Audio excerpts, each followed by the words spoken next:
ഇന്ത്യയിലെ top division ലീഗായിട്ടുള്ള Indian super ലീഗിൽ കഴിഞ്ഞ വർഷം മുതലായിരുന്നു ഐ ലീഗ് ചാമ്പ്യന്മാരായിട്ടുള്ളവരെ പ്രൊമോഷൻ നൽകിക്കൊണ്ട് ഇന്ത്യൻ സൂപ്പർ ലീഗിലേക്ക് എത്തിക്കുന്ന കാഴ്ച കഴിഞ്ഞ വർഷം മുതൽ നമ്മൾ കണ്ടു തുടങ്ങിയതാണ്. ഒരു മാറ്റം കഴിഞ്ഞ വർഷം മുതലായിരുന്നു വന്നു തുടങ്ങിയത്. അങ്ങനെ കഴിഞ്ഞ വർഷം എത്തിയ ടീമാണ് Punjab F C. Punjab F C 12ാമത്തെ ടീമായിട്ടാണ് ഇന്ത്യൻ സൂപ്പർ ലീഗ് എത്തുന്നത്. ഇപ്പോഴിതാ 13ാമത്തെ ടീമും എത്തിയിരിക്കുകയാണ്.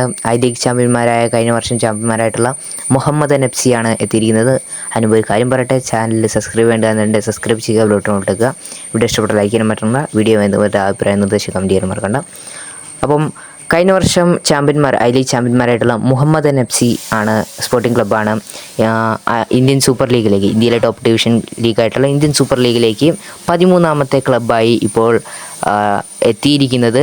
കൊൽക്കത്തയിൽ നിന്ന് ഇപ്പോൾ നൂറ്റാണ്ടുകളുടെ പഴക്കമുള്ള കൊൽക്കത്തയിൽ നിന്ന് ഇപ്പോൾ 3 ക്ലബ്ബുകളാണ് ഉള്ളത്. Mohun Bagan super giants, east Bengal, അതുപോലെ തന്നെ മുഹമ്മദൻ സ്പോർട്ടിംഗ് ക്ലബ്ബും ഇപ്പോൾ എത്തിയിട്ടുണ്ട്.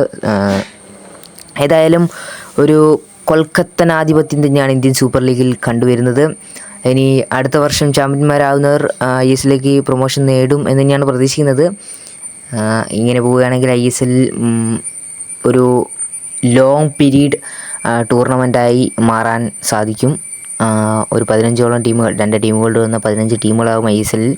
അതൊരു ഐ എസ് എല്ലിൻ്റെ പെട്ടെന്ന് അവസാനിക്കുന്ന ഐ എസ് എല്ലിൽ കുറച്ചുകൂടി ലോങ് ടേം പീരീഡായിട്ട് മാറുകയും അത് ഐ എസ് എല്ലിനെ വളരെ രീതിയിൽ ഉപകാരപ്രദമാക്കുകയും ചെയ്യും എന്നുള്ള കാര്യത്തിൽ ഒരു സംശയമില്ല. ഏതായാലും ഇനി ഗോകുലം കേരളയ്ക്കും മറ്റ് ഐ ലീഗ് ക്ലബ്ബുകളൊക്കെ കയറി വരാൻ സാധിക്കുമെന്ന് പ്രതീക്ഷിക്കാം. ഗോകുലം കേരളയ്ക്ക് എത്തിയിട്ടുണ്ടെങ്കിൽ കേരള ഡെർബി നമുക്ക് നിരന്തരമായി കാണാൻ സാധിക്കുന്നതായിരിക്കും. അപ്പം വീഡിയോ വൈൻഡപ്പ് ചെയ്യാണ്. ചാനൽ സബ്സ്ക്രൈബ് ചെയ്ത് ഡിസ്ക്രിപ്ഷനിലോട്ട് ഇഷ്ടപ്പെടാൻ മറ്റു വീഡിയോ കണ്ടിട്ട് താങ്ക്സ് ഫോർ വാച്ചിങ്.